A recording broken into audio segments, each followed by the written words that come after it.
자, 제가 이제 앉으시는 동안 얘기 좀 할게요. 자, 여러분들이 좀 의아하실 수 있는 게, 티벳 불교 역사를 뭐 이렇게 복잡하게 하느냐, 잘 귀에 안 들어오는데, 그러실 수가 있을 것 같아요.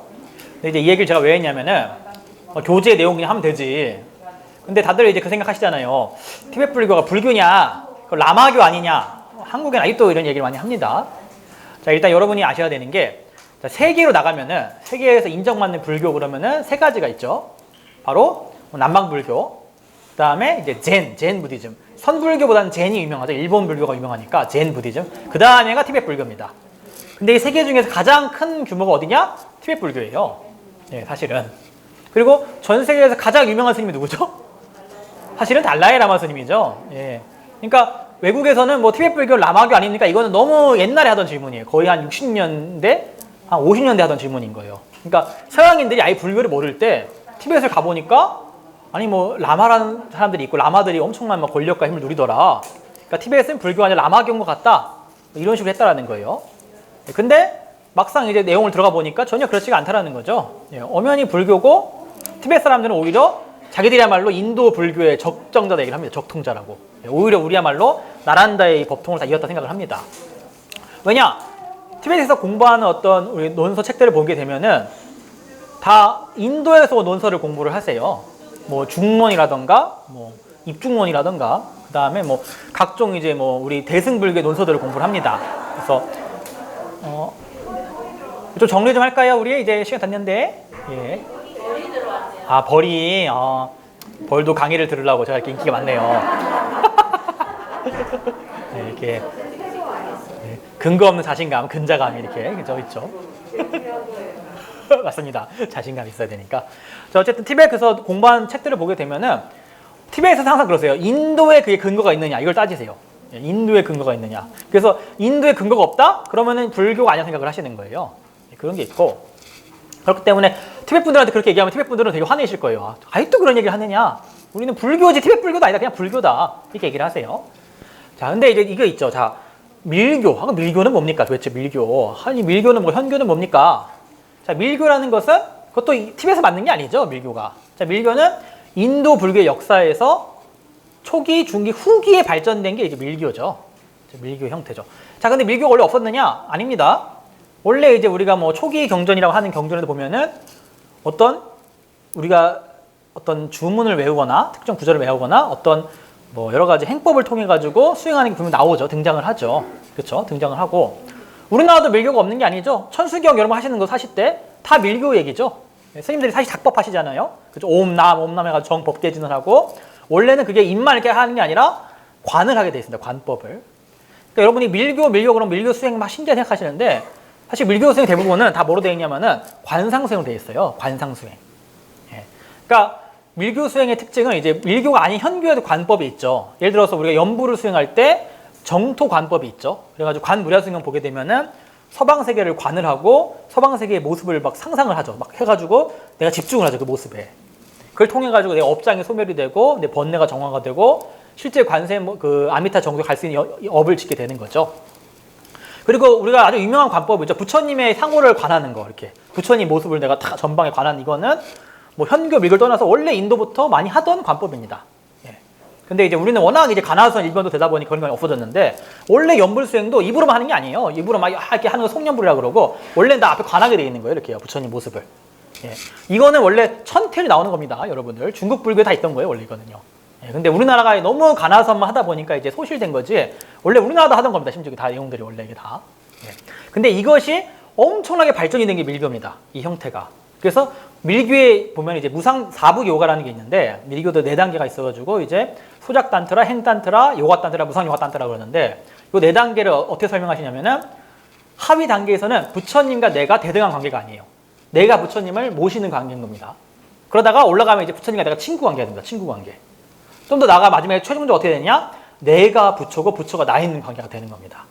그래서 밀교의 최종 목적은 내가 그 부처고 내가 살고 있는 이 사바 예토가 정토로 관하게 되는.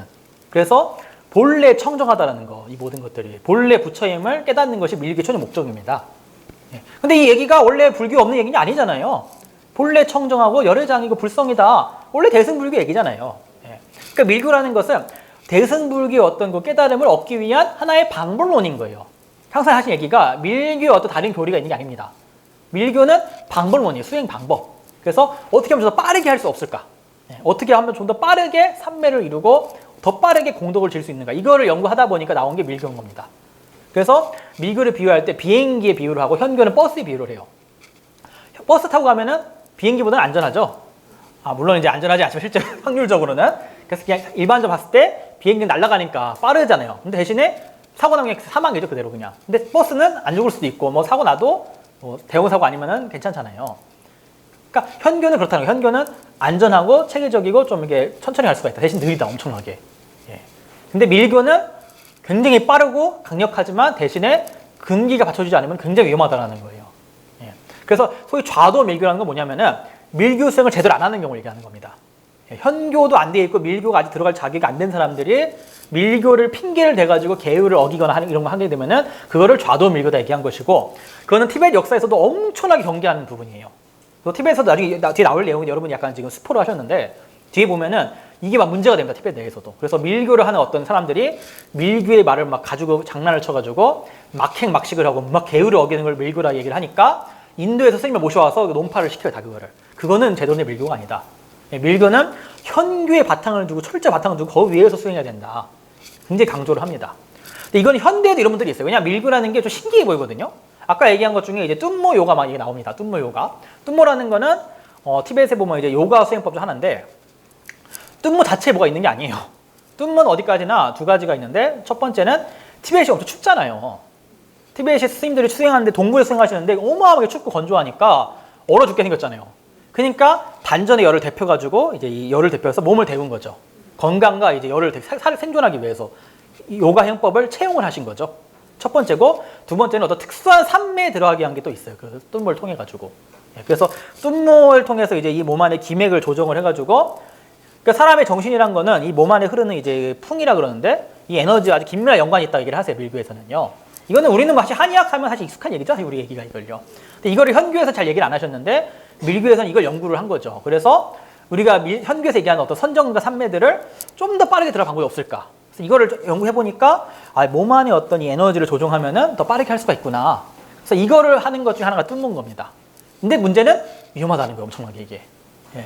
현교를 할 때 이 에너지가 안 움직이는 게 아니라는 거예요. 움직이는데 이거는 가나서나 뭐 다 사실 작동을 하고 있어요. 왜냐면 우리가 살아있는 것 자체가 이게 움직인다는 얘기거든요. 근데 이거를 건들지 않고 간접적으로 하는 거죠. 다 안전하게 가기 위해서. 예. 최대한 많이 안 건들고 그냥 모르게 이렇게 자연스럽게.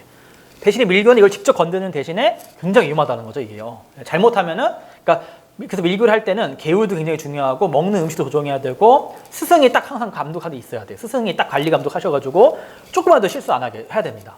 그러다가도 실패해가지고 막 잘못 태어난 경우가 많다고 합니다, 밀교가. 그래서 밀교하다가 다음 생에 막 마구니로 태어나기도 하고 이런 경우가 많다 그래요. 그래서 이제 그런 거를 보셔야 되는 겁니다. 그리고 결국엔 밀교 막 해도 결국에 최종 관법은 다 우리의 마음을 관하는 이제 관법으로 들어갑니다.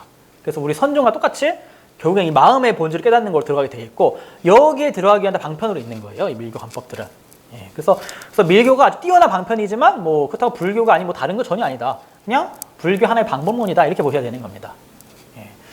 그래서 뭐 밀교를 가지고서 특히 이런 거 있잖아요. 밀교 불상 중에 이렇게 남녀가 이렇게 붙어 있는 상들이 있단 말이에요.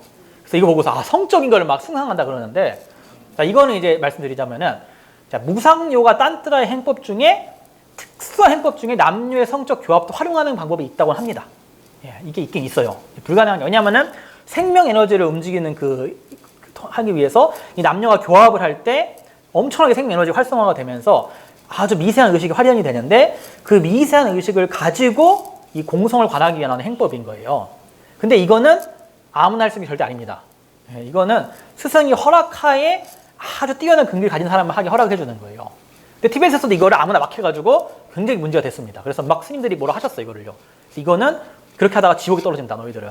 이거 거짓말을 하는 것이고, 사람을 속이는 것이고, 실제 근기가 없는데 하는 것은, 이것은 크나큰, 그러니까 밀교의 계를 범하는 거기 때문에 아주 중대한 거다, 얘기를 합니다. 또 달라이라 스님 같은 뭐라 하시냐면은, 황금과 똥을 서로 바꿀 수 있는 정도의 근기의 수행자가 아니면 하면 안 된다.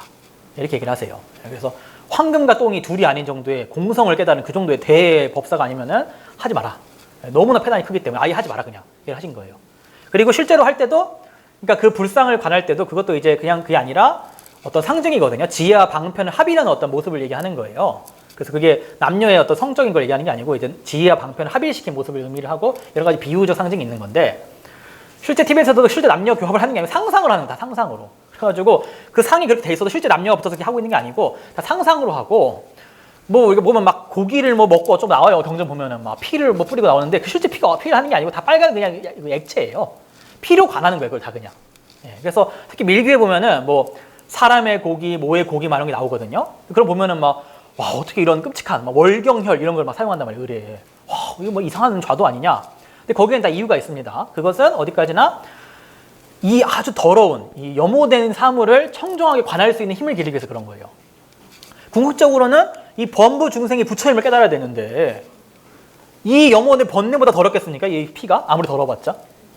똥오줌도 변화를 못 시키는 사람이 관할 수 없는 사람이 어떻게 이거를 부처로 관하겠어요? 그러니까 그렇게 하는 그런 명상이 하는 방법으로 사는 겁니다. 밀교는. 그러니까 다 그게 어떤 교리적인 다 이게 내용이 있는 겁니다. 또 계율적으로 중요한 게 그리고 또 어떤 게 있냐면은 티베트 불교에서는 계율을 3단계를 얘기합니다. 그래서 별해탈 계율이 있고 보살계가 있고 금강승의 계율이 있다 그래요. 그래서 별해탈의 계율은 내 스스로가 악업을 짓지 않고 스스로의 해탈을 도모하는 겁니다. 그 다음에 보살 계율은 중생을 구제하기 위한 이타적인 보살 계율을 얘기하는 거예요. 여기까지 우리 다 아는 거예요. 현교에 다 있어. 근데 금강승은 뭐냐면은 나를 부처로 보는 겁니다.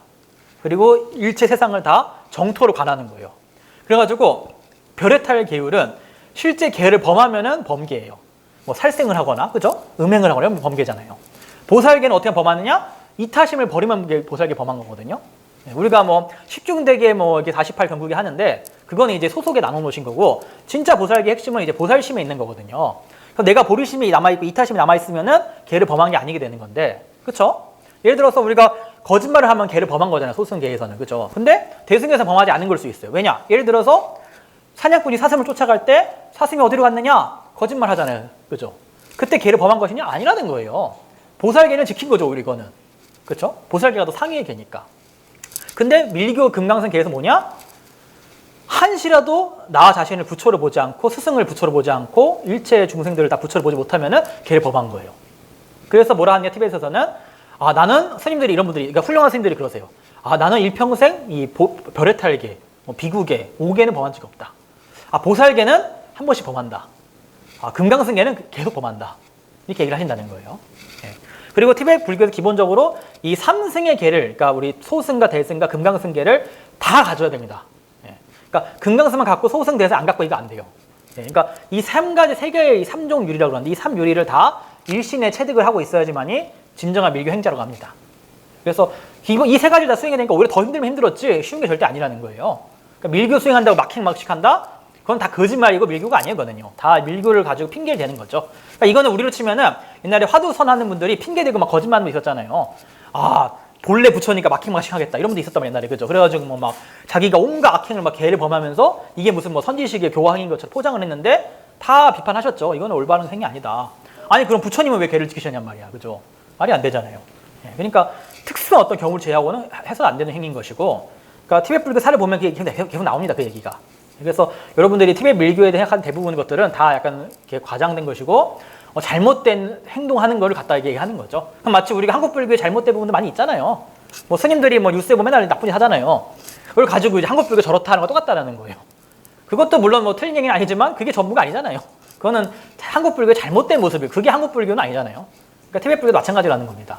그래서 그런 거를 여러분이 좀 잘 하시면 좋을 것 같고, 그 다음에 환생자 제도 같은 경우는 뚫쿠 제도 같은 경우는 그거는 특수한 티베트 그 고원지대의 문화라 보시면 좋을 것 같아요. 그러니까 그거는 뭐 교리적으로는 말이 되죠. 환생을 하니까 환생한다 그러면은 그 사람 찾을 수 있겠죠. 근데 뭐 진짜냐 아니냐 티베트 내에도 말이 많습니다. 가짜도 많이 있고 실제로 그게, 그죠? 근데 그거를 하게 된 가장 큰 이유가 티베트는 유목민족이잖아요. 유목민족이 무슨 특징이 뭐가 있냐면은 농경민족이 아니기 때문에 정착하지를 못해요, 이 사람들은요. 그래서 그 지역의 문화적, 정치적, 경제적 중심지가 사찰인 거예요. 사찰을 제외하고 나머지는 다 계속 이동을 하잖아요. 그죠? 근데 문제는 사찰이 그러니까 모든 어떤 권위의 중심지인데 티베트 민족의 토속도 귀족들이 많이 있었다 그래요. 근데 스님이 돌아가시게 되니까 사찰 재산이 자꾸 뺏기는 거예요, 이 귀족들한테. 그래서 이 사람들이 사찰을 마음대로 막 운영을 해버리고 사찰을 막 폐쇄하고 이런 일이 발생했던 거죠. 그러니까 어떤 방법을 취했느냐? 큰 스님이 돌아오셨다. 이런 식의 방법을 취하게 된 거예요. 근데 이게 일리가 있는 게 중국이나 한국, 우리나라 보게 되면은 아무리 뛰어난 조사 집안도 3대를 못 갑니다. 대부분 다. 예, 대부분이 3대를 못 가요. 우리나라도 보면 좀 그렇죠. 큰 스님들 보면은 그 밑에까지 못 가거든요, 보통. 그 아래까지가, 그 아래가 보통 약간 시원찮아지기 시작해요. 이게 되게 어렵거든요, 그 법매 가기가. 예, 끊겨. 그죠? 3대를 못 가거든요. 근데 티벳은 이제 환생제도를 사용을 해놓으니까 그게 사실이든 아니든 간에 절대적인 권위가 있잖아요. 누가 감히 뭐라 하겠어. 그 큰 스님의, 뭐 옛날 성철 스님 이런 분의 환생이라 그러는데. 그죠? 그러니까 대외적으로 그렇게 해놓고 안에서는 이제 엘리트 교육을 하는 거죠. 어릴 적에 이제 아주 영재적인 재능이 있는 친구를 데려다가 환생이면 좋고 아니면 어때? 그래도 재능이 있는 친구들이 이 친구들은요. 얘들을 아주 어릴 적부터 아주 엘리트 교육을 하는 거죠. 그러니까 10몇 살의 나이에 이미 어떤 방장 스님 정도 수준의 어떤 그 갖게 되는 거예요. 교학과 수행이 있는 거죠. 그러니까 달라이라 같은 분도 이미 뭐 20세 때 그 교학을 다 최고 학위까지 다 마스터를 했고 15세에 나라의 통치권을 운영할 수 있게 되잖아요. 그러니까 이거는 티벳이 워낙 인구가 엄청 적고 모계 사회고 심지어 모계 사회예요. 그래서 왜 모계 사회냐면은 유목 사회이기 때문에 한 명의 여성만 집안에 있고 남자들은 다 소치고 다녀야 되잖아요.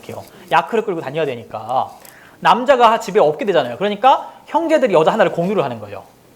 이것도 보면 막 이상하게 생각할 수 있거든요. 아니 그럼 남편이 여러 명이야? 실제로 집에 남자는 하나인 거예요. 한 분만 계시고 나머지 형님들은 다 나가서 이제 소치고 있는 거예요. 죽을 수도 있고 돌아온다는 보장이 없잖아요. 그러니까 형제들이 이제 부인 하나를 데리고 있는 거죠. 이러다 보니까 인구가 너무 적은 거죠. 애를 많이 낳을 수가 없잖아요. 이게 그냥 생물학적으로 봤을 때는 뭐 약간 남녀차별을 같이 들을지 모르겠지만 생물학적으로 봤을 때는 남자 하나에 여자를 여러 명 둬야지 자식을 많이 낳을 수가 있잖아요. 여성의 이제 그 임신 기간이 있으니까. 근데 TV에서 반대니까 인구가 줄 수밖에 없겠죠, 오히려요. 네, 적겠죠. 그러니까 그런 상황이다 보니까 이제 이런 환생자 제도를 통해 가지고 뭐 그런 어떤 권위를 유지한 것이 아니겠느냐라고 이제 학자들이 얘기를 합니다. 예. 그래서 제 돌아가신 그 티벳 림포체 스님께서도 그런 얘기 하셨었어요. 그래서 이 뚫쿠 제도가 잘 되면은 정말 좋다. 정말 대단한데 잘 안 되면 이만한 패단도 없다. 이런 얘기를 하셨었어요. 예. 그러니까 이게 정말 잘 되면은 아주 어릴 적에 재능 있는 스님을 데려다가 엘리트 교육을 해가지고 아주 큰 스님 만들 수가 있거든요. 뭐 달라이라마 같이. 근데 잘못되면은 이 애는 이제 자기는 재능도 없고 그것도 없는데 와가지고 이제 스님으로만 있다가 굉장히 막 힘든 시간을 보내야 될 것이고 이 스님이 잘 안 되면은 이제 그 절의 스님들 다 피해를 보겠죠. 전 근대적 제도자이거든요. 그러니까 우리나라 전 근대 시대에는 왕이라는 게 없다고 생각 못 했잖아요. 그렇죠? 우리나라에 뭐 실학자들도 이렇게 막 발전한 실학자들이 있어도 실학자들도 왕이 없는 제도는 얘기를 못 했거든요. 그러니까 티벳도 마찬가지인 거죠. 예. 그리고 또 한 가지 여러분 큰 오해가 티벳의 현재 지도자는 티벳 수상입니다. 예, 수상은 선거로 뽑습니다. 선거로. 예, 그리고 달라이라마는 티벳 왕이 아니세요. 내려놓은 지 오래되셨어요. 그러니까 양위를 하셨어요, 본인이. 그래가지고 티벳 민주화를 본인이 직접 시키셨어요. 본인이 의회를 만드시고 수상도 뽑게 하시고 수상한테 자기 권력도 주셨어요. 예, 그래서 법적으로는 그게 아니고 다만 이제 워낙 티벳 민족이 존경하는 어떤 그러다 보니까 민족의 구심점이다 보니까 이제 약간 관습법상 이제 티벳의 어떤 최고 어른으로서 계시는 것이지 실제 어떤 걸 행사하지 못하시죠. 예, 그래서 그게 되게 오래된 얘기인데 그 아직도 모르고 뭐 그걸 가지고 막 뭐라 하더라고요. 티벳 왕 아니냐고. 또 아셔야 될 거 겔룩파의 종정도 아니라는 거 심지어 달라이라마 스님은. 예. 겔룩파의 종정은 간덴 팁바입니다. 간덴 팁바 림포체. 근데 간덴 팁바는 철저하게 실력입니다. 그래서 티벳 겔룩파에 보면 나중에 나올 얘기인데 게시 하람파 제도라는 게 있어요. 그래서 20년에 걸친 그 티벳 승가 대학 제도를 통해 가지고 수많은 시험을 거쳐 가지고 최종 현교 밀교를 다 섭렵을 해야지만이 게시 하람파는 최종 학위를 받습니다. 그 다음에 이제 소임을 살게 돼 있어요. 그래서 우리로 치면 이제 강사를 하고 중강을 하고 뭐 강주를 하고 이렇게 올라가다가 또 주요 사찰들을 다 올라가야 돼요. 이 사찰의 강주, 이 사찰의 강주 이렇게 막 올라가다가 모 사찰의 주지 다 정해져 있습니다. 완전히 다 짜여져 있어가지고 그게 몇백 년 동안 내려온 전통이에요. 그래서 주요 모든 사찰에 다 그 방장을 다 했어야지만이 최종적으로 간덴 팁바에 갈 수 있는 그 후보가 되는 거예요. 그 다음에 이제 달라이라마께 이제 올려가지고 책봉을 받는 거예요. 책봉을 이제 그 중에서. 근데 거기에 올라갈 때 이미 나이가 대부분 다 70대세요. 70대. 예. 그러니까 이미 10대 때 출가를 해가지고 50년 이상을 교학과 수행을 했던 분들이라는 거예요. 다 검증된 인재들이고 뭐 투표도 아니에요. 정치를 전혀 하는 분들이 아니고 이분들은 아주 뛰어난 학생들입니다. 대부분 다 엄청나게 뛰어난 학생들이세요. 이분들이 이제 간덴 팁바, 그러니까 간덴이라는 건 쫑카파 대사가 세우신 이제 그 겔룩바의 종찰이거든요. 거기에 이제 그 방장이 되실 수가 있는 거죠. 그래서 얼마 전에 제가 작년인가 올해 겨울이구나. 간덴 팁바 림포체 이제 그 서울의 사찰에서 이제 영상으로 법문하셔가지고 제가 통역 잠깐 했었는데 아주 큰 영광이 있었는데 굉장히 노스님이세요. 굉장히 나이 많으시고 이제 그렇습니다. 그래서 달라이라마 스님은 티벳의 왕인 것이지 겔루파의 종정이 아니다. 그 왕이 된 것도 본인이 왕을 하신 게 아니고 몽골 칸이 임명한 거죠. 몽골의 황제가 이제 임명을 한 겁니다. 그래서 이것도 역사 보면은 이제 티벳 제국이 몰락을 하고 몽골의 황제들이 이제 티벳 스님을 갖다가 이제 그 왕으로 임명합니다. 그러니까 책봉을 한 거, 책봉을. 스님이 이제 다스리셔라. 그래가지고 이렇게 된 겁니다. 그래서 겔루파가 나중에 이제 최종적으로 이제 집권하게 되면서 이제 간넨 포당이라는 이제 정부를 세우고 거기에 왕이 달라이라마였던 거죠. 이제 그런 역사가 있습니다. 이 정도면 뭐 여러분들 티벳 불교에 대해 궁금하신 거 뭐 설명을 다 드린 것 같아요. 그죠? 다시 이제 돌아가겠습니다. 원래 내용으로. 파메사를 배경으로 이제 종교적인 대설전이 벌어집니다. 그래서 그때 이제 중국 출신의 화상 마하연이라는 스님이라 아까 얘기했던 샨타라시타 스님의 그 제자인 까말라실라라는 분이 있어요. 까말라실라. 이분을 이제 한문으로는 연하계 존자 그래요. 연하계 존자. 연하계라는 스님이 까말라실라라는 스님이 대론을 벌입니다. 까말라실라 스님은 인도 출신이고 이 화상 마하연 스님은 뭐 일설에 따르면은 중국 선종의 이제 보당종 출신의 스님이라고 하는데 확실한 건 아무것도 없습니다. 그냥 여러 설이 있을 뿐이에요. 근데 어쨌든 선종 출신의 승려였다고 얘기해요. 본인 스스로 얘기했다고 합니다. 그래서 이 중국의 선사랑 이제 이 인도 출신 스님이 서로 논쟁을 합니다. 여기서 알 수 있는 거, 중국 선종은 인도 불교랑 많이 달라졌구나. 그렇죠. 서로 만났을 때 아무 문제 없니 이랬을 때는데 뭔가가 서로 얘기가 안 맞았다라는 거죠. 뭔가가 안 맞았다라는 거예요. 물론 이제 당시에 티벳에 있던 그 선종이 우리가 아는 지금 임재선이다라고 할 수 없어요. 선종도 여러 파가 많으니까 티벳 쪽으로 넘어간 이제 어떤 선종의 일파였다라는 거죠. 그렇죠? 그래서 그 파랑 서로 이제 대론을 합니다. 자, 대론을 했는데 이게 좀 기록이 다른 게 티벳 기록에서는 중국 쪽에 패했다가 나와요. 화상 마하연이 패배를 하고 티송대체 왕이 이제 금지를 합니다. 화상 마하연의 일파는 이제 불교를 포기하지 마라. 그렇게 하면서 이제 인도 불교 쪽을 딱 공인을 해가지고 그 이후에 티벳 역사에서는 이제 오로지 인도 불교 종풍만이 남아있었다고 합니다. 근데 이제 중국 불교에서 뭐라 하느냐? 중국이 화상 마하연 이겼다고 합니다.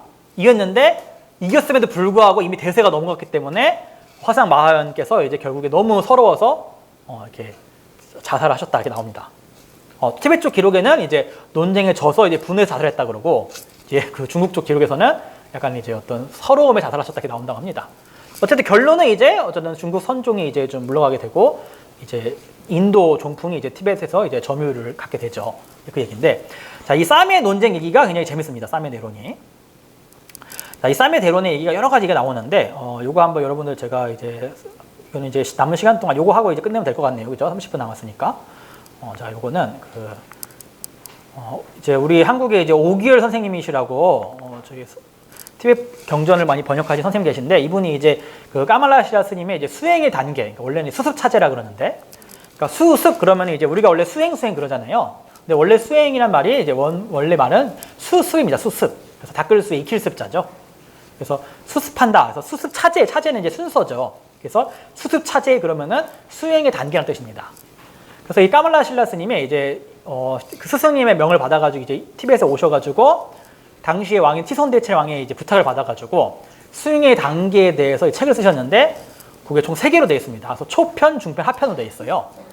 그래서 이 중편 같은 경우는 내용이 좀 이렇게 짧고 이래가지고 달라이라마 스님이 이건 법문을 많이 하셨어요. 그래가지고 이거를 이제 수행의 단계에 치면은 나오는 책이 이제 중편 강의입니다. 근데 이제 하편에 보면은 이제 싸미의 논쟁과 연관된 내용이 나옵니다. 그래서 거기 보면은 이제 이 비판하시는 내용이 나와요. 그래서 이거에 대해서 한번 살펴보겠습니다.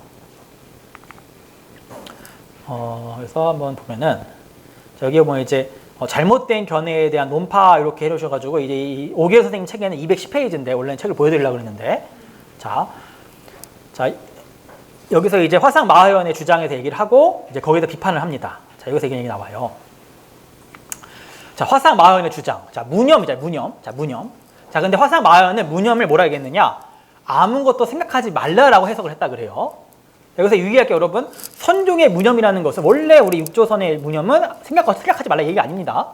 이거는 어디까지나 보당종 계열이나 혹은 이제 티벳에 넘어간 그 선종 일파 해석이 있었다는 거예요. 그래서 이거 가지고 야 선종을 막 공격했어 어떻게 이럴 수가 이게 아니라 이거는 이제 티벳에 넘어간 이제 선종의 한 일파의 해석이다 이렇게 보셔야 됩니다. 그래서 요거입니다. 자 그래서 얘기 나오는 거예요. 자 읽어드릴게요. 자 마음의 분별에 의해 생긴 선업과 불선음의 힘으로 중생들은 높은 세계 등에 태어나는 결과를 경험하면서 윤회 속에서 떠돌게 된다. 어떤 것도 생각하지 않고 어떤 것도 행하지 않는 사람들은 윤회에서 벗어날 것이다. 그러므로 아무것도 생각하지 말라. 보시 등의 선행도 행하지 말라. 보시 등을 행하는 것은 어리석은 자를 대상으로 설해진 것뿐이다. 라고 주장을 했다는 거예요. 그렇죠? 그러니까 여러분 이런 얘기 있잖아요. 그러니까 선도 악도 다 그냥 업이다. 선도 악 생각이고 다 업이고 분별이니까 그거 해도 다 안 된다. 그거 해봤자 윤회에 떠도는 업이 될 뿐이다. 보시도 마찬가지다. 보시조차도 보시도 결국에는 선이니까 성도 악도 초월해야 되니까 우리는. 그러니까 보시도 하지 마라. 보시한다 생각도 하지 말고 선도 생각하지 말고 악도 생각하지 마라. 생각을 아예 하지 마라. 그게 바로 선이다. 이런 얘기 여러분 들어보신 것 같죠? 어디서 그죠? 이런 얘기 많이 하거든요. 실제 한국에서도 잘못 가르치는 분들이 선을 이렇게 굉장히 많이 하십니다. 여기에 대해서 이제 이 까마라 신라 스님이 비판을 하시는 거예요. 자, 뭐라 하시느냐? 그런 말을 하는 사람들은 대승을 버린 것이다. 그리고 모든 승, 자, 야나, 승, 모든 승은 이제 부처님 가르침을 얘기하는 거죠. 일체 승의 그 근간이 대승인데 대승을 버리면은 일체 승, 그러니까 일체 부처님 가르침을 다 버린 것이다. 비판 아주 힐난을 하시는 거예요. 그렇죠. 그러니까 왜 이렇게 얘기하시느냐? 너희가 말하는 아무것도 생각하지 말라는 말은 결국에는 묘관찰지, 진실을 낱낱이 관찰하는 그 지혜를 버리라는 말이 되지 않느냐는 거예요. 진실이 무엇인지, 실상이 무엇인지, 실상인지 아닌지를 구분하는 그 지혜를 버리게 되지 않느냐. 아무 생각이 없으니까. 그렇죠? 그렇게 되면은 그것은 청정한 지혜의 뿌리를 자르는 것이라는 겁니다. 왜냐하면은 우리가 깨닫는다고 해서 반야의 지혜를 얻는 것인데 그 반야의 지혜의 뿌리가 뭐냐면은 무엇이 실상이고 실상이 아닌지를 구분하는 그 지혜거든요. 그렇죠? 그게 바로 지혜, 택법지혜라고, 택법의 지혜라고, 택법지. 그래서 칠각지에 보면은 택법이라는 게 있어요. 택법각지라는 게. 그래서 그 택법의 지혜죠. 그게 근간이 되어서 반야지가 나오는 것인데 그 반야라는 것도 제법 실상하는 지혜가 반야지잖아요. 그렇죠? 근데 아무 생각도 없다 그러면은 반야지도 없는 거 아니냐. 지혜가 없는데 그럼 무슨 되겠느냐. 그건 불법이 아니다 이거든 거죠. 그렇죠? 예. 자, 그 다음에 또 보시 등을 행하지 말라 그러면은 이거는 방편을 버리는 것이다. 근데 대승의 부처님 가르치면 지혜와 방편을 같이 닦아야 되는데, 그렇죠? 여러분 아시죠? 지혜, 방편 같이 닦아야 되는데 지혜도 없고 보시를 버린다? 그럼 방편도 없는데 그럼 지혜, 방편이 다 없다? 그게 무슨 대승이 하는 거예요. 대승 불법은 지혜, 방편이 같이 가야 되는데, 그렇죠? 우리가 보면은 양쪽 날개라고 그러지 않습니까? 지혜와 방편이. 그렇죠? 자, 그러니까 이제 얘기를 하시는 게 가야산전경이라는 경전 인용하면서 가야산전경, 가야산전경, 가야산에 이제 그 꼭대기 설하신 경전이죠. 그래서 보살의 길을 요약하면 두 가지다. 그 두 가지가 뭐냐? 방편과 지혜다. 예, 얘기하는 겁니다. 경에서도 말씀하지 않으셨느냐? 방편과 지혜인데 아무 생각도 하지 말아라. 선도 악도 다 생각하지 말아라. 이거는 보시도 하지 말아라. 이거는 방편도 지혜도 다 버리는 것이다. 라고 이제 얘기를 하는 것입니다. 여러분이 한번 생각을 잘 해보세요. 예, 그 말이 맞는가? 그죠? 자, 그 다음에 초기 불교에도 칠각지가 있죠. 칠각지. 깨달음의 요소 칠각지가 있는데 택법각지 뭐 이렇게 쭉쭉 있죠. 근데 칠각지 중에 택법각지가 되게 중요한데 이걸 버린다? 이거는 올바른 지혜가 있을 수 없다라는 거죠. 그렇죠? 예, 칠각지를 버린다? 이거는 올바른 불도의 수행을 할 수가 없다. 그렇죠? 자, 그 다음에 얘기도 드려볼까요? 이게 더 나옵니다. 자, 나는 이러한 법들을 무념이라고 그러는데 생각하는 게 없다 그러는데 무념이라는 게 뭐냐 그랬을 때 이렇게 얘기합니다. 억념과 자기가 없는 거다 그래요. 억념과 자기. 자, 억념이라는 것은 기억이죠. 그러니까 내가 뭔가를 봤다. 내가 본 것에 생각을 하는 거죠. 우리의 생각이라는 건 주로 이제 억념과 자기로 되어 있죠. 그래서 뭔가에 대한 생각을 막 하잖아요. 봤던 거 생각하잖아요. 그죠? 자기는 뭐냐면은 작의, 지을 작자의 뜻을 짜죠. 마음을 쓰는 거예요. 어디로 이렇게. 예, 마음을 쓰는 거죠. 마음을 기울이고 쓰는 거죠. 그러니까 이 두 가지를 하지 말라고 하는 거잖아요. 무념이라는 것은. 이렇게 얘기하는 거예요. 이 하상 마연 얘기하는 거는 자기와 억념을 하지 말아라. 예, 하지 말라는 거죠. 언뜻 보면은 말이 맞는 것 같은데 잘 생각해보면 좀 문제가 있다는 거예요. 그렇죠? 자, 자기가 억념이 없다? 자, 여기서는 논리적 모순이 있다는 거예요. 나는 자의하지 않으리라. 나는 억념하지 않으리라는 이미 생각이 있다는 거예요. 여기는 이미요. 그럼 그게 어떻게 무념이라는 거예요. 예. 나는 무념하겠다. 나는 생각하지 않겠다. 라고 생각을 이미 하지 않냐는 거예요. 그런데 여기 어떻게 무념이냐. 말이 이미 어폐가 있지 않느냐. 너희가 얘기하는 생각하지 않는 게 무념이라 그러면은 그거는 무념일 수가 없다. 생각을 안 한다라는 생각을 하고 있는데 그게 어떻게 무념이라는 거예요. 사실 이건 선에도 되게 중요한 얘기입니다. 잘 생각해 보세요. 그렇죠? 자, 그 다음에 자, 또 나온 얘기죠. 자, 그래서 뭐 그래서 무념이고 부작위가 됐다고 치자. 됐다고 쳤는데 그럼에도 불구하고 진실에 대해서 낱낱이 관찰하는 것이 없다 그러면은 어떻게 제법 무자성에 들어갈 것인가라고 얘기를 하시는 거예요. 자, 제법 무자성, 공성을 말하는 거죠. 제법. 모든 현상은 자성이 본래 없다라는 겁니다. 자성. 그러니까 자성이라는 것은 고정된 어떤 실체를 말하는 거죠. 항상하고 고정된 실체. 그죠? 예를 들어서 가장 대표적인 게 나죠, 나. 나라는 것을 어떤 고정된 실체가 있다라고 생각을 하죠.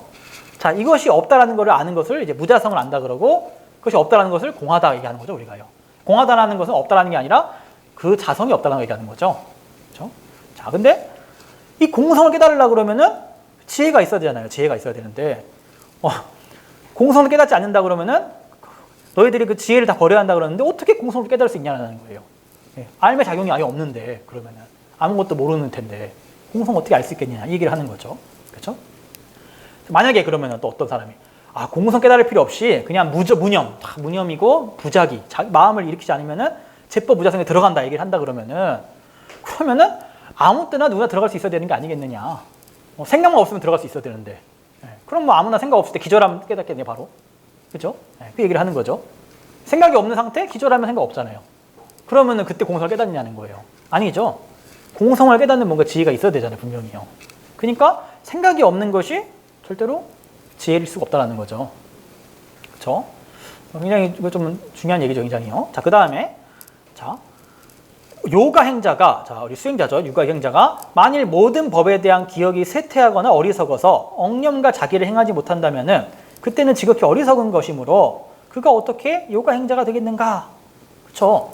자, 억념이 기억이고 자기는 생각을 하는 기울이는 건데 그 두 가지가 없다라는 것은 부처님 법을 기억을 못한다는 거 아니에요? 그렇죠? 아무 기억을 못하는 거 아니에요? 생각이 없으니까 그 사람은. 그러니까 부처님 법을 기억을 못하는데 뭐를 어떻게 수행해? 기억을 못하는데요. 자기를 못한다? 마음을 어딘가에 쏠 수가 없다는 거잖아요. 마음을 기울일 수가 없다는 거. 그럼 부처님 법을 향해 마음을 기울일 수가 없는데 그럼 어떻게 수행을 하냐는 거예요. 애당초 수행이 안 되죠. 수행 자체가 할 수가 없는 거죠. 그렇죠? 논리적으로 보니까 뭔가 되게 이상하죠. 얘기가 지금 되게 논리적으로 논파를 하는 겁니다. 이 인도는 원래 이렇습니다. 인도 불교는 논리적으로 다 논파를 이렇게 하세요. 그냥 믿으라가 아니고 논리적으로 이렇게 들어가는 거예요. 그렇죠? 자, 그 다음에 좀 더 넘어가서 이제 좀 어려운 내용 넘어가서 또 그쵸? 그 다음에 그가 기억이 쇠퇴한 것도 아니고 우둔한 자도 아니라면은 바보는 아닐 거 아니에요. 수행자니까 바보가 아니라면은 근데 그런 사람이 진실에 대해 낱낱이 관찰하는 그런 어떤 지혜가 없이 어떻게 무념과 부작위, 기억도 없고 마음을 기울이는 것도 없다라고 할 수 있겠느냐 이렇게 말하겠죠. 기억하지만 기억하지 않으며 마음을 쓰지 않는다, 마음을 쓰지 않는다 뭐 이렇게 얘기를 한다는 거예요. 또 말이 되냐는 거예요. 그렇죠? 그게 말이 되냐는 거예요. 자, 그러면은 당신은 기억을 못 한다는 겁니까? 과거를 아예? 기억을 합니다. 기억하는 거네. 어떻게 기억을 하면서 기억을 안 할 수가 있어? 그건 마치 찬물과 뜨거움을 갖다가 얘기하는 똑같은 거잖아요. 모순된 얘기를 하는 거죠. 따뜻할 때는 차가울 때 따뜻할 수 없는 거잖아요. 두 개가 모순되는데 그냥 되냐는 거죠. 그러니까 말장난이라는 거죠. 말장난이 지나지 않는다. 그러니까 설사 그 얘기가 있더라도 그게 원래 그 말의 진짜 의미가 아니라는 거죠. 생각 없는 거라는 게. 그러니까 우리도 선 보면 이렇게 말장난하시는 분들이 많거든요. 그냥 어디서 이렇게 교사어를 읽어봐가지고는 요 말을 가지고 장난을 하시는 분들이 있어요. 생각이 없다고. 자기는 그래서 무념이기 때문에 지금 평상시에 행하고 있다 뭐 이러시거든요. 근데 그런 선의 어떤 잘못된 일파가 이제 티벳에 있었다라는 거죠. 당연히 여기서 뭐가 나왔겠어요. 당연히 이분들은 이제 계율도 안 지키고 보시도 안 하고 이렇게 됐다라는 거게 되겠죠. 선도 악도 뭐 행할 필요 없다 그러는데 다 분별이 망상이라고 그러는데 이렇게 됐다라는 거죠. 그래서 이거를 이제 이런 식으로 막 비판을 하셨다라는 겁니다. 비판을 막 하셨고, 그 다음에 이제 여기 나옵니다. 자, 그래서 그러므로 그는 모든 희론을 멸함으로써 무분별의 본래지에 들어가며 거기에 들어감으로써 공성을 깨닫게 된다. 공성에 대한 깨달음으로 모든 악견의 그물망을 제거하게 된다. 방편을 갖춘 지혜에 의지함으로써 세속과 승의제에 완전히 능통하게 된다.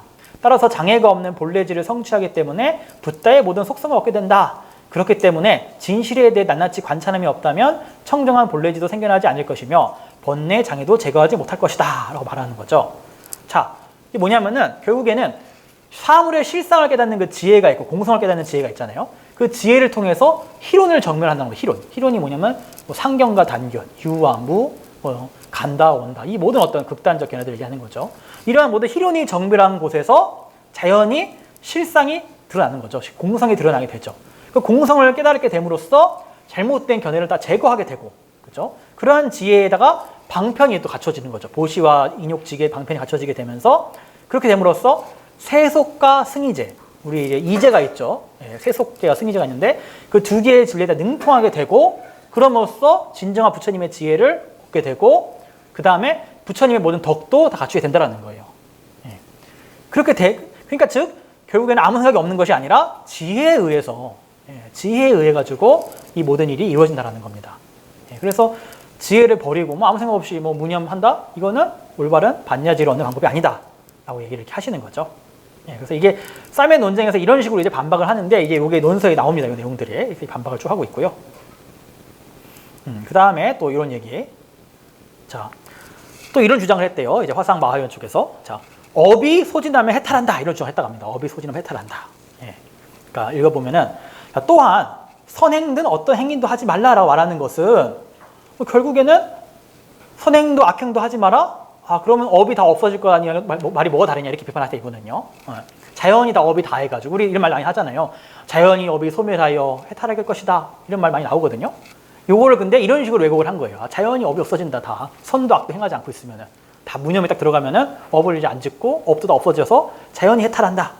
예.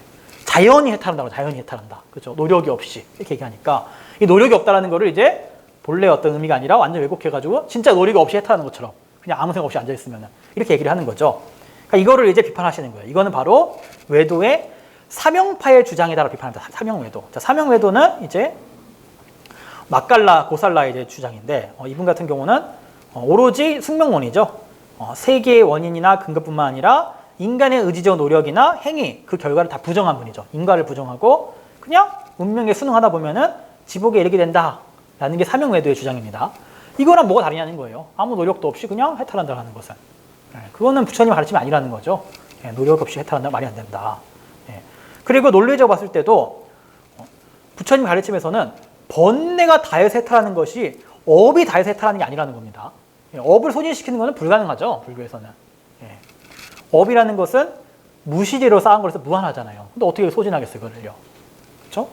그 논리대로 업을 계속 짓고 있어야 돼, 계속해서. 절대로 업을 소진할 수가 없고 업의 원인이 되는 번뇌를 제거함으로써 해탈하는 거지 업을 없애서 해탈하는 게 아니라는 겁니다. 이거 되게 많이들 오해하시는데 업을 없애는 게 아니에요. 번뇌를 해탈하는 거죠. 번뇌를 제거하는 거죠. 그렇죠? 그래서 이런 얘기를 이제 쭉 하시고 자, 그 다음에 또 얘기합니다. 자, 선업도 행하지 말고 불선업도 행하지 말라 얘기를 하는데 자, 먼저 얘기를 하는 거예요. 그럼 자네는 불선업을 행하지 말라는 말은 타당하다고 하지 않느냐. 그렇죠? 그러니까 그럼 당신은 불선업을 행하라는 말이니까 그건 아니죠 얘기할 거야 다들. 그죠? 악행을 해라는 말이니까 그건 아니지 할 거 아니에요. 그죠? 아니 그러면은 선행은 왜 부정하냐는 거예요. 선행은 부정하냐. 그럼 그쪽에서 윤회의 원인이 되기 때문에 라고 얘기하는 거예요. 그때 이제 그러니까 까마라 신라 스님은 얘기합니다. 그건 옳지 않다. 윤회의 원인이 되는 것은 선행이나 악업이 아니고 아와 아에 대한 이 아에 대한 전도 망상으로 인해서 그 선업이 윤회의 원동력이 되는 것이지 선업이 윤회의 원동력의 말은 정확하지 않다는 거예요. 진짜 윤회의 원동력은 선업이 악업이 아니라 더 밑바닥에 있는 아에 대한 전도 망상인 거거든요. 나가 있다고 생각하는, 그죠? 나의 공을 모르는 그 아집이 윤회의 원인이 된다는 겁니다. 예. 그래서 똑같이 선업이라도 보살들은 큰 연민심을 갖고 이 무아를 깨달은 보살들, 공성을 깨달은 보살들은 그 선업이 윤회의 원인이 되는 게 아니라 중생을 구제하고 공덕을 지어서 부처가 되기 위한 바라밀이 된다는 거죠. 그거는 엄연히 다르다는 거예요. 그런데 보시도 하지 말라? 이거는 맞지 않다라는 거죠. 그 얘기를 하는 겁니다. 그래서 이와 같이 이제 이제 까말라 신라 스님이 이제 요 화산 마하연의 이제 일파를 이제 계속 이제 비판을 합니다. 이렇게 해서 이제 비판을 하게 되고, 그다음에 뭐 내용이 되게 많은데 이 내용 다 하기엔 좀 많고 다른 걸 좀 넘어가면은 얘기를 이렇게 하시죠.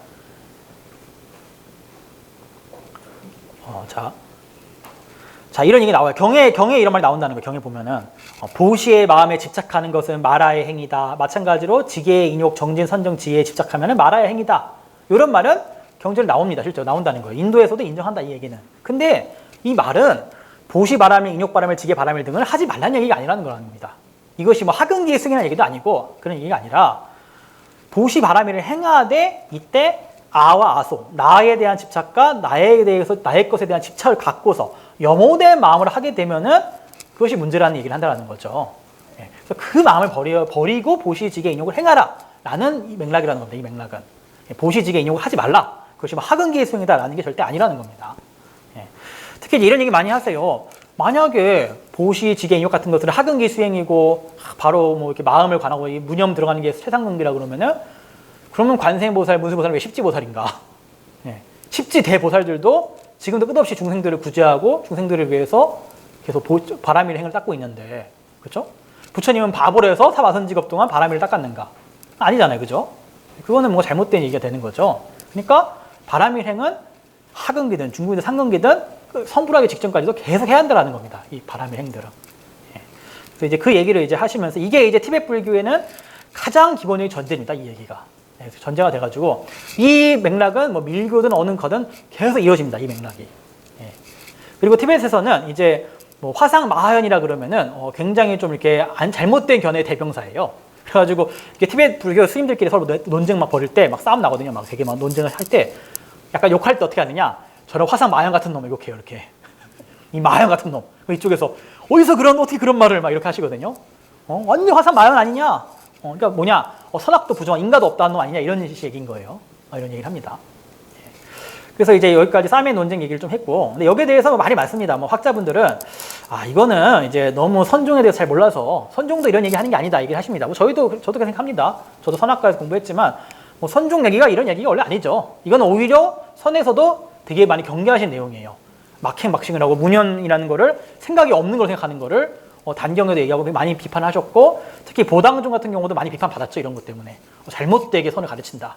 근데 이게 실제로 지금도 이런 폐해가 많이 있어요. 우리 선 보면은 밀교도 그렇지만 선도 잘못 선을 하신 분 중에 뭐 선을 닦으면 다른 거 할 필요 없다는 식으로 뭐 예불도 할 필요 없고 뭐 공양도 할 필요, 보시도 할 필요 없고 다 앉아서 그냥 무념에 들어가면 다 원래 부처인데 다 할 거 없다. 그런 분들이 보면은 주로 나중에 가장 먼저 이제 부처님 찾더라고요. 그렇죠. 정말로 죽을 때 안간낙지할 때 그런 말 나오는지 봐야 돼요. 그렇죠. 이제 그래서 그런 얘기를 이제 쭉 합니다. 쌈의 논쟁에서 이렇게 돼가지고 이제 티베트에서는 이제 인도계가 이제 완전히 딱 이제 자리를 잡게 되었다. 이게 쌈의 논쟁 얘기고요. 그래서 이제 요 이야기가 역사책에 보면은 이제 티베트에 이제 붓돈 린첸두비라는 이제 유명한 역사 스님이 계세요. 이 스님이 이제 티베트 교학을 전망란 어떤 대교학자신데 또 역사를 쓰셨어요. 인도 티베트 불교사를 쓰셨는데 이분이 이제 이렇게 요 얘기를 이제 재밌게 기록을 하셨습니다. 그래서 여기에 이런 얘기 나와요. 이건 이제 대사용시 나오는데 자, 화상 마하연 쪽에서 이렇게 얘기를 합니다. 생각이 없으며 모든 것에 주의를 기울이지 않는 사람은 완전히 유의로부터 떠날 수가 있다. 그래서 모든 생각, 대상을 찾는 조사 대상에 대한 분석이 없어지면은 개별 존재의 실상에 대한 지각 없음, 즉 무분별을 일으킨다. 이러한 방식으로 한 번에 불가에 들어갈 수 있으니 이것이 십지보살 같다. 이런 말을 하셨다는 거예요. 그러니까 무념이고 무자기가 되고 또 무분별이 되면은 바로 불가에 이른다. 이렇게 얘기했다는 거예요. 그러니까 이제 까마실라 스님이 얘기한 게 어떠한 생각도 하지 않고 마음을 직접 향하지 않는다 할지라도 결국 본인이 뭔가 경험한 것에 대한 기억하는 것을 멈출 수가 없고 생각을 멈추는 것은 불가능하다. 생각을 멈추는 것은 기절하거나 어떤 죽음의 상태에 들어가거나 혹은 이제 멸진정이라 불리는 어떤 상태에 있거든요. 그때를 제하고는 불가능합니다. 생각을 멈추는 것은 인간이. 그렇죠? 생각을 멈춘다는 생각을 하고 있을 뿐이지 생각을 멈추는 게 아니죠. 자, 그렇기 때문에 만약에 의식이 없고 기억을 하지 않는 것이 그것이 무분별이라 그러면은 기절했거나 만취 상태가 되면은 그게 무분별이라는 얘기가 되지 않느냐 이렇게 얘기를 합니다. 그러니까 이렇게 얘기해가지고 이런 식으로 얘기돼가지고 이제 결국에는 이제 화상 마하연 쪽이 패배를 했다 이런 얘기가 좀 나오게 되죠. 자 이렇게 해가지고 이제 티송대전 시대에 이제 티베트 불교가 이제 굉장히 흥성을 하게 됩니다. 자 이렇게 좋았는데 자 그러다가 이제 그 다음 때 왕인 이제 렐빠제냐 왕이 즉위를 합니다. 이 렐빠제 왕은 완전 불교 왕 그 자체예요. 그래서 너무 스님들을 존경을 해가지고 어느 정도냐면은 뭐 일설에 따르면은 자기 머리를 이렇게 따가지고 거기다 이렇게 천을 막 하잖아요. 그 천을 스님들이 안고 계시게 했다 그래요. 그 정도로 불법을 너무 존숭을 했는데 너무 그러다 보니까 이제 오히려 막 반발심이 생긴 거예요 신하들이. 그러니까 불교를 안 믿는 신하들도 있잖아요. 이 신하들은 막 아니 나라를 갖다 바쳐라 절에다가 완전히 그냥 너무 막 절을 많이 줘버리고 스님들한테 막 해가지고 심지어는 막 이제 몇몇 집을 선정을 해가지고 뭐 이제 우리 뭐 옛날 이렇게 7집에서 스님 하나를 무조건 후원해라 강제로 법을 만든 거예요. 그러니까 불교를 안 믿는 집안에서는 막 반항을 하겠죠. 아니 왜 그래야 되냐 내가 막 그러니까 너무 막 그래버리니까 오히려 막 반란이 생겼고 이제 그런 일이 발생을 했습니다. 그러다가 이제 이 티랄빠찜 왕 같은 경우는 당시에 이제 티베더 문법을 개정하기 위해서 되게 많은 또 투자를 했었고 또 티베트 경전, 인도 경전을 티베더 번역하는데 많은 또 이제 인력 투입을 했습니다. 그래서 당시 대표적인 역경사 중에 예시대라는 분이 계신데 지금도 경전 보다 보면 그 시대에 번역된 경전들은 예시대가 번역했다는 게 많이 나옵니다. 그래서 티베트 경전 번역사에서 되게 중요한 또 스님이세요. 예시대라는 분이요. 이제 그렇고 그래서 이런 식으로 이제 티베트 불교가 흥성을 했는데 그러다가 결국에는 이 렐빨제 왕이 암살을 당합니다. 자기 형인 이제 랑다르마라 왕이 나와가지고 이 왕이 신하들이 부추겨가지고 이 대놓고 이제 이 왕을 암살을 해버려요. 그리고 이 랑다르마 왕이 딱 즉위를 하자마자 친불교 세력을 다 나라에 축출을 합니다. 축출을 하고 대대적인 폐불 정책을 시행을 합니다. 그래가지고 절들을 다 부숴버리고 스님들을 다 한속을 시키고 이제 변교를 막 키워요. 이렇게 어마어마하게 합니다. 그래서 불교사에서는 그래서 이 랑다르마 왕이 악마에 씌었다 이렇게 얘기를 해요. 이제 불교 입장에서 이제 보니까.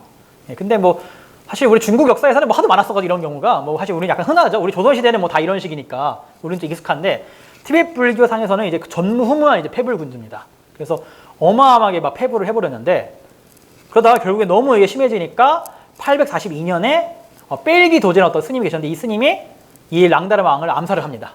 그래가지고 이 랑다르마 왕이 막 매일 연애를 벌이고 막 방탕한 생활을 하니까 연극에 참여를 해가지고 연극에서 이제 활을 들고 막 연기를 하다가 그 화살로 쏴버려요. 그래가지고 이제 이 랑다르마 왕이 죽습니다. 자, 근데 죽은 게 문제가 아니라 이 랑다르마 왕이 죽으면서 이 아들이 둘이 있었는데 이 아들 둘로 이 제국이 분열이 됩니다. 그 다음에 그 이후로 계속 분열이 되기 시작을 해요. 4분 분열되면서 사실상 이 이후로 티베트 제국이 멸망을 합니다. 그래서 그 이후 역사에서는 이제 한 번도 티베트 왕국이 이제 큰 제국으로서 성립을 못하게 되고 이때다 싶어서 당나라가 이제 다시 막 영토를 다 수복을 해버리죠. 그러다가 당나라도 망하잖아요. 그래서 5대 19 시대가 되면서 이 대륙 전체가 막 혼란기가 돼버리죠. 그러면서 티베트 고원도 막 혼란기가 되고 뭐 무인지대가 되고 막 이렇게 됩니다. 이렇게 되면서 이제 불교도 함께 이제 암흑기로 들어가게 됩니다. 이렇게 해서 거의 뭐 이제 2, 3세기가 가다가 이후에 이제 서쪽 티베트 지역과 다른 지역으로부터 다시 불교가 재흥을 하게 되면서 이제 티베트 불교의 제2의 시대가 시작이 됩니다. 그래가지고 이제 이 앞에 시계를 이제 흥한다를, 뒤에 시계를 이제 제다를 그러는데, 그래가지고 치다를 그러나, 뒤에가 치다를 그러는데, 흥한달은 이제 구전, 그래가지고 이제 1차 전법 시기를 얘기를 하고요. 그 다음에 이제 치달은 이제 2차 전법 시기, 뒤에 전법 시기 얘기를 합니다. 그래가지고 이제 티베트 불교 역사를 크게 이제 랑다르마 이전과 이후로 구분을 해가지고 1차 시기에 전법이 됐고, 그때는 이제 사미엘을 중심으로 이제 전법이 됐었다가 쇠퇴를 하고, 이제 2차 전법 시기에 이제 특히 나중에 다음 시간에 할 거지만 이제 아띠샤라는 인도의 고승이 오시면서 그분 이후로 이제 각 다양한 종파가 생성이 되고 지금의 이제 4대 종파가 이제 구성이 됩니다. 그러면서 티베트 불교의 이제 제2의 역사가 시작이 된다라고 이제 할 수 있겠습니다. 이렇게 해서 이제 오늘 티베트 불교 이제 초기 역사랑 뭐 티베트 민족 소개 이런 거 말씀을 드렸고요. 원래는 좀 더 하려고 했는데 질문을 대답하다 보니까 여기까지 한 것 같고요. 한 4분 남았는데 혹시 뭐 질문이 더 있으실까요? 질문 있으면은 답변을 드리겠습니다. 네? 백자진언. 그쵸.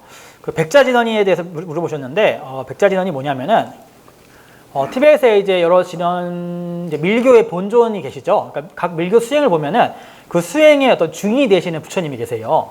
그래서 이제 뭐 석가모니 부처님도 계세요. 그 다음에 뭐 관세음보살이 또 주가 되기도 하고, 이제 본존불이라 얘기를 하죠. 근데, 참회 수행법이 있어요. 참회 수행법. 그러니까 특히나 어떤 수행을 할 때 업에 장애가 많은 경우에 이제 업장 제거를 먼저 해야 되거든요. 자, 그런 경우에 이제 금강살타불을 이제 본존을 하는 이제 수행을 합니다.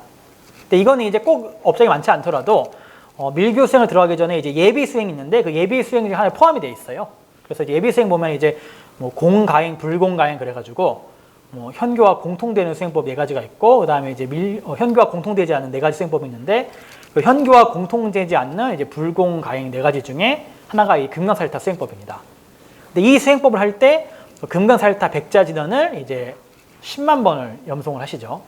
예, 그래가지고 이걸 통해 가지고 이제 하는데 그만큼 이제 아주 이 업장을 소멸하는데 강력한 진원이라고 합니다. 그래서 근데 원래의 진원이라는 거는 제가 막 읽어드리는 게 아니고 원래는 이제 이 수행법을 하시는 스님이나 이제 그 자격 있는 스님께서 구전이라고 해가지고 진원을 한번 읽어주세요. 읽어주면 그걸 따라 읽음으로써 여러분들이 구전을 받으시는 거거든요. 그래서 제가 하는 거는 이제 구전이 아니고 그냥 이제 이런 거다고 말씀드리는 거니까 사실 수행하시지 말고 이거 가지고 요거 하지 마시고 하실 분들은 이제 어떤 적법한 절차를 거쳐서 이제 받으시는 걸 제가 추천드립니다. 그래서 요건 제가 그냥 요런 진원이다 읽어만 드릴게요. 원래는 이게 범어 발음이 있는데 범어 발음이나 티벳 발음도 다릅니다. 그래서 예를 들어서 범어에서는 금강절을 와즈라라고 하잖아요. 와즈라. 티벳에서는 이걸 벤자라고 읽어요. 벤자. 예, 그래가지고 이제 우리가 유튜브에 보면은 티벳인들이 하는 거는 이제 산스크리트 발음이 아니라 티벳 발음이거든요. 그래서 요게 좀 이게 혼란이 오실 수가 있어요. 그래서 티벳 발음 같은 경우도 또 지역마다 달라가지고 제가 하는 걸 또 다른 경우도 많이 있습니다. 제가 한번 읽어만 드릴게요. 예, 온 벤자사또 사마야 마누빠라야 벤자사또 띠노파 띠타띠또 메바와 수포까요 메바와 아누락도 메바와 사라왔을 때 메타야짜 사라와깔마 수자메 찌땀 시리안 꾸루흠 하하하하호 바가와 사르와 따따갔다 벤자 마메 문자 벤지바와 마 사마야 사또 그죠? 이게 백자가 돼요. 근데 이게 왜 백자인지 싶을 텐데 이게 같이 읽는 글자가 있어서 그래요. 이렇게 하나로 치는 글자가 있어서 백자가 돼가지고 이 백자를 이제 이자라 그래. 이자 티베트어로 이자. 이가 글자고 자가 백인데 그 백자 진원을 이제 업장 소멸을 위해서 많이 염송합니다. 그래서 요거는 뭐 혹시라도 나중에 뭐 기회 되면은 이제 티베트 스님 모시고 뭐 이렇게 이 수행법에 대해서 지도 받거나 이렇게 할 기회도 있겠죠. 언젠가는.